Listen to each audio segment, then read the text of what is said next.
Hello friends, today we are going to start another wrapper pattern, the adapter. As I have already discussed couple of wrapper patterns like proxy, facade and decorator, and as you know all this falls under structural design pattern category. As I always say, a lot of design patterns are kind of similar in structure but the intent of using them is different.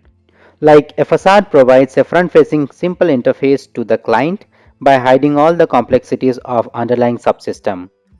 Proxy intercepts calls and adds pre-post logic to it with an intent of either enhancing performance, adding security, or maybe to add some other non-functional requirement. And decorator, it adds new behavior to the existing object without impacting the current existing object. I have already covered proxy, facade and decorator. In case you have not watched them and want to learn about them, then please watch them as well. Now here we are going to cover adapter. Let me explain this using the classic adapter example. Honestly, I thought of looking for some other better example but couldn't find better than this. So let's start.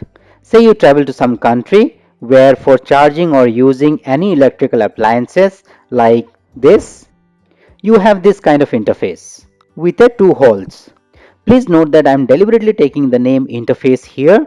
I could have even say a switchboard, but nevertheless this is the interface for charging the device, right?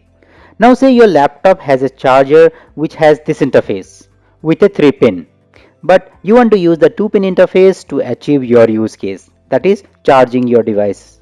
Now do you think that you will be able to use this interface to charge your device? Definitely no, right? Now in real life, you have a solution. What you can do? You can use an adapter and boom, your problem is solved.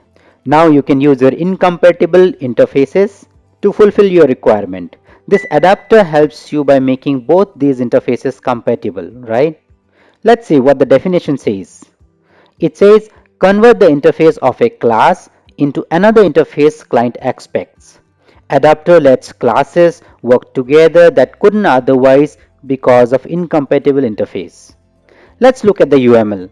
Say you have a third-party component and it implements this interface. Now you can see here it implements some specific functionality.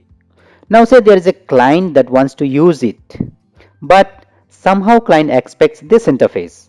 Could be because this is the interface they follows for such functionality or could be some other reason as well.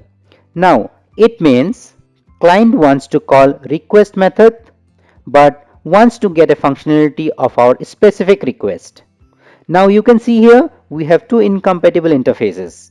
Now what do you think? How can we solve this problem? Yes, that is where the adapter comes into picture. We create an adapter class in between and client still depends on iTarget. It means client still calls the existing interface method but adapter delegates the call to the class which has incompatible interface. One very specific example comes to mind where you can use this pattern. Let's discuss this partially and implement it as well. For example, say you have an external library which you want to use it, but you don't want to couple this functionality with your current code.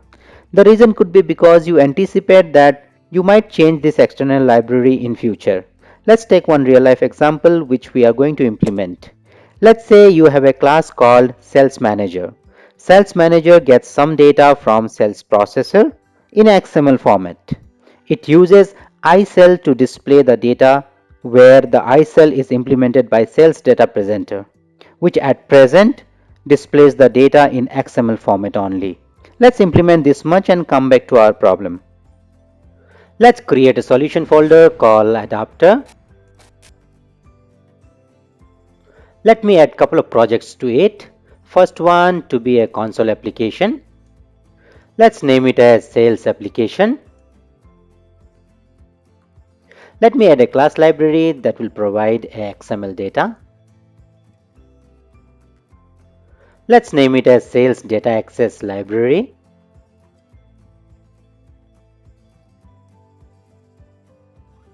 Let me add a class SQL data access.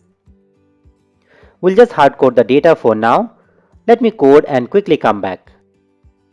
So what we have done here is we have a sales DTO and a sales data access class with a method getSalesData. This returns few default sales data for now, like name and number of sales. Let me add another class, SQL Data Reader, which will read this data. Let me quickly code and come back. So I have a method here, getSalesData.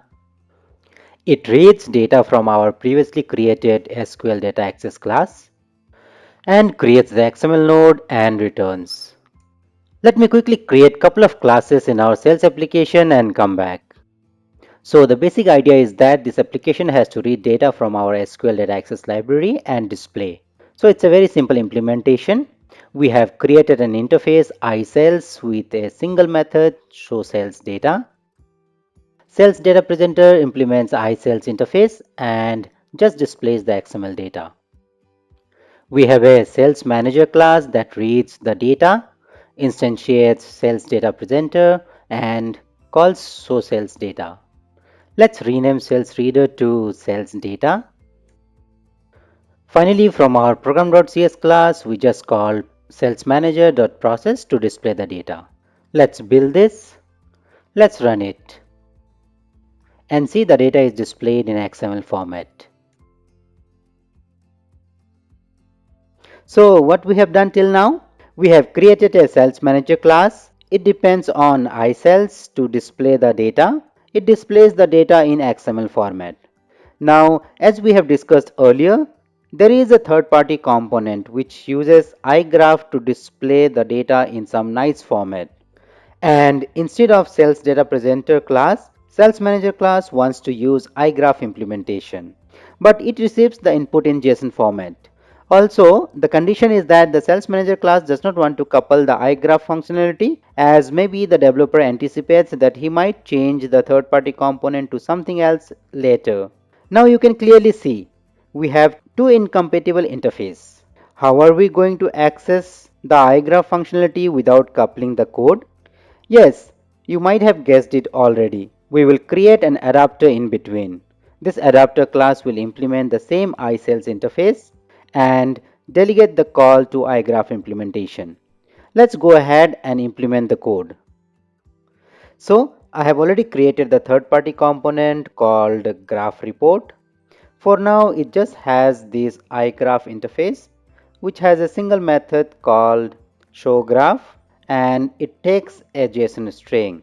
Implemented the interface in the class called displayGraph, where I am assuming that it displays the JSON data in a nice graph. For now, I just display it in a console. Let's go ahead and create our adapter class and use this library. Let's create a class called Sales Data Presenter Adapter. Let's implement iSales.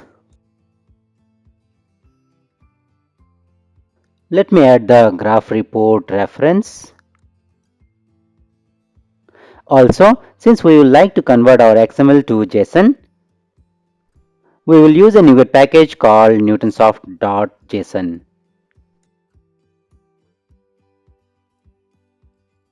Created the constructor and injected our iGraph interface, which is nothing but our third-party component. Let me add the JSON namespace. So here we are converting our XML data to JSON format as our third-party component accepts JSON data.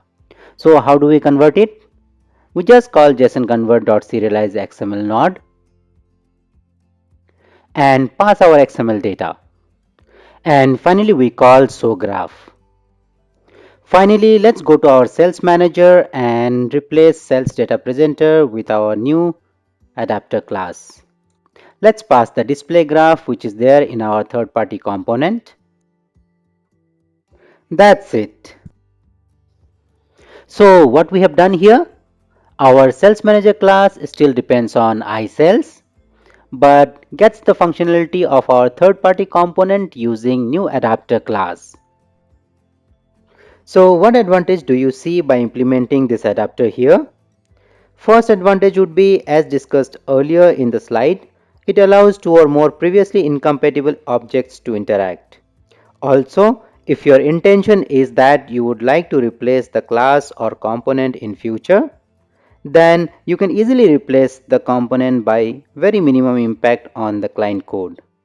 Also, client code is not complicated by having to use a different interface and can use polymorphism to swap between different implementations of adapters.